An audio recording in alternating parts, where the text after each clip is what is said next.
Assalamualaikum warahmatullahi wabarakatuh. Perkenalkan, nama saya Lailatul Mahmudah, Prodi Perbankan Syariah dengan NPM 20002010, mata kuliah Manajemen Sumber Daya Manusia. Saya akan menyampaikan teori motivasi. Teori motivasi ada 3, yaitu teori motivasi kepuasan, teori motivasi proses, teori motivasi pengukuhan. Dalam teori motivasi kepuasan itu ada 6. Yang pertama yaitu teori motivasi klasik. Teori motivasi klasik dikemukakan oleh Friedrich Michel Taylor. Menurutnya, motivasi para pekerja hanya memenuhi kebutuhan dan kepuasan biologis saja. Kebutuhan biologis sendiri yaitu hanya kebutuhan yang diperlukan untuk mempertahankan hidup seseorang.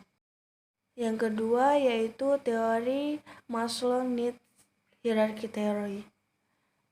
Maslow mengemukakan ada 5 tingkatan yang berbentuk piramid. Dalam 5 tingkatan itu disebut dengan hierarki kebutuhan Maslow, yaitu ada 5. Yang pertama yaitu kebutuhan fisiologis, yang kedua kebutuhan rasa aman, yang ketiga kebutuhan rasa cinta dan memiliki, yang keempat kebutuhan penghargaan, yang kelima kebutuhan insentif. Yang pertama yaitu kebutuhan fisiologis, yaitu di mana kebutuhan yang dimiliki seseorang untuk mempertahankan kelangsungan hidup, contohnya makan dan minum. Yang kedua yaitu kebutuhan rasa aman, yaitu di mana kebutuhan rasa aman dari ancaman, dari kecelakaan dan keselamatan dalam bekerja. Yang ketiga, kebutuhan rasa cinta dan memiliki, yaitu kebutuhan sosial yang dimana seseorang itu diterima dalam kelompok, dalam bekerja atau yang lainnya. Yang keempat yaitu teori penghargaan. Teori penghargaan yaitu dimana kebutuhan penghargaan, yaitu dimana seseorang bekerja dalam berprestasi dalam bekerja dia berprestasi, maka dia dapat penghargaan.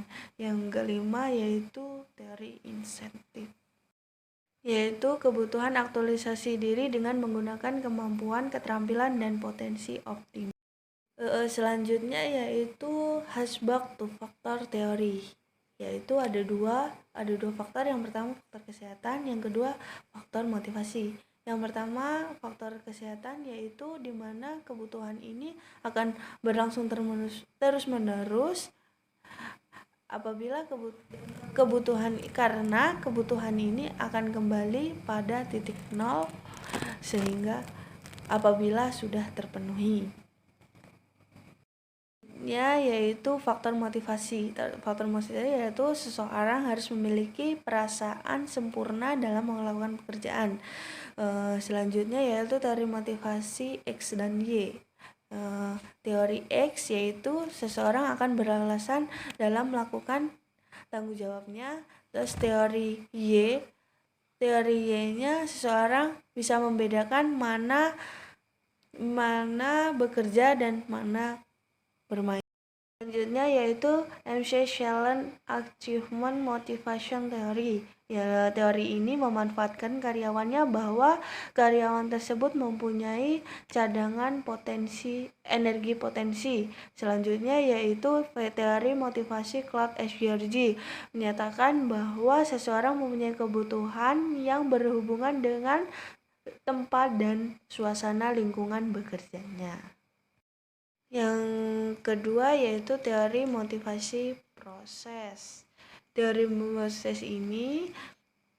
ini berusaha agar seseorang bekerja sesuai dengan harapan perusahaan.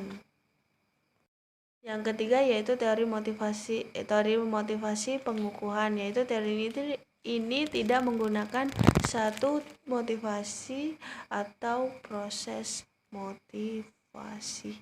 Itu saja yang dapat saya sampaikan. Saya akhiri, wabillahi taufiq wal hidayah.